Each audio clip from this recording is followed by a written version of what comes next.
Indian Prime Minister Narendra Modi's long-standing bonhomie with US President Donald Trump could be tested as the Indian leader kicks off a visit to Washington on Wednesday, eager to avoid tariffs that have been slapped on others and threats of further taxes on imports.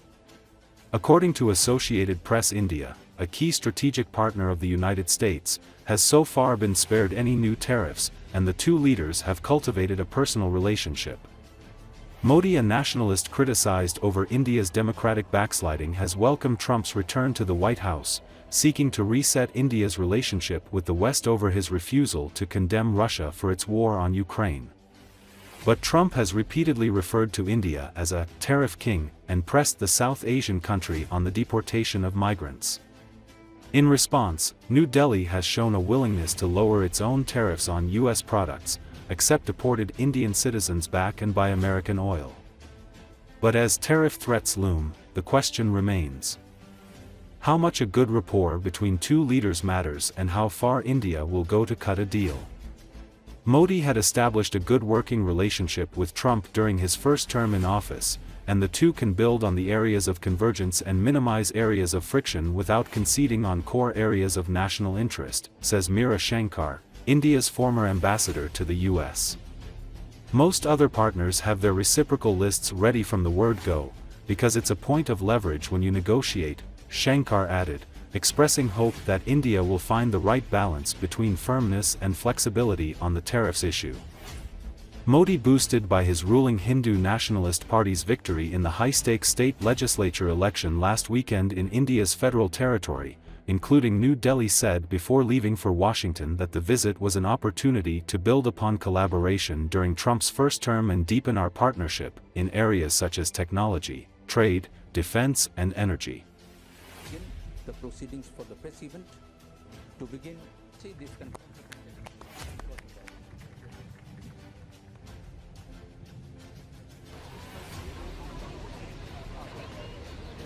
Every new leader, especially when they are a leader of the most powerful country in the world, you have to see how you can develop a working relationship and how you can, as I said, minimize areas of friction without conceding on core areas of national interest, and at the same time build on areas of convergence.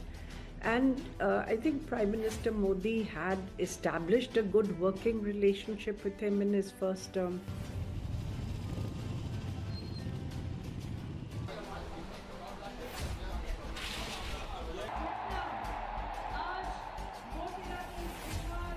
Most other partners have their reciprocal lists ready from the word go, because it's a point of leverage when you negotiate. So I do hope that the Indian government will find the right balance between firmness and flexibility in dealing with the issue of trade tariffs. Action-oriented coalition. Many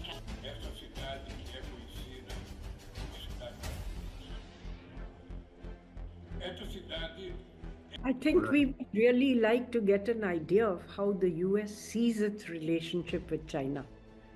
See, even a tactical accommodation between the US and China has implications for India. I think Trump will seek to persuade India to buy more, particularly, I think, US defense equipment and so on. And yes, I think for India that could also be an area where we see some synergies with the US. So this should not be so problematic. But yes, if Trump seeks to raise tariffs on agricultural exports from India, if India does not open up the agricultural market, then I think India will probably dig its heels in to some extent. The possible irritants flow from President Trump's political agenda. including the biggest deportation of illegal migrants in history, as he has promised. And here India has signaled a positive approach, saying we will cooperate with you on taking back our nationals. But I think we would like it done in a more discreet way, which does not offend the dignity of those who are being sent back.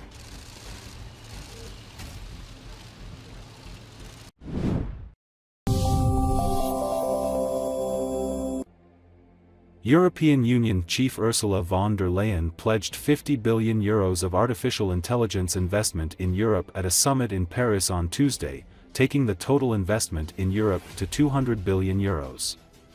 Today, I can announce that with our Invest AI initiative we can top up by €50 billion, so thereby, we aim to mobilize a total of €200 billion for AI investment in Europe, she told an audience which included Chinese Vice Premier Zhang Guoqing, US Vice President J.D. Vance and Canadian Prime Minister Justin Trudeau.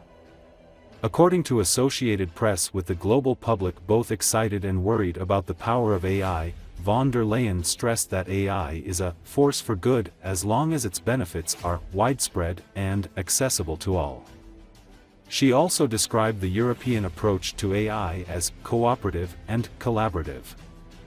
The summit underscores a three-way race for AI supremacy: Europe striving to regulate and invest, China expanding access through state-backed tech giants, and the US under Trump prioritizing a hands-off approach. The AI summit has drawn world leaders, top tech executives, and policymakers to discuss artificial intelligence's impact on global security, economics, and governance. I hear that Europe is late to the race, while the United States or China have already gotten ahead. I disagree, because the AI race is far from being over. Truth is, we're only at the beginning. European AI is cooperative. It brings talents together from different countries, from different sectors, from different backgrounds. It is that same spirit of our collaborative approach to science which has produced many a breakthrough and a huge pool of talent. Just think about Horizon Europe. I welcome the European AI Champions initiative that pledges 150 billion euros from providers, investors, and industry. And today I can announce that with our Invest AI initiative, we can top up by 50 billion euros. So thereby, we aim to mobilize a total of 200 billion euros for AI investment in Europe. We will have a focus on industrial and mission-critical applications. It will be the largest public-private partnership in the world for the development of trustworthy AI. We fully support the AI Foundation that is being launched today. AI can be a gift to humanity, but we must make sure that its benefits are widespread and that its benefits are accessible to all. We want AI to be a force for good. We want an AI where everyone collaborates and everyone benefits. This is our path. This is our European path. Thank you very much for your attention.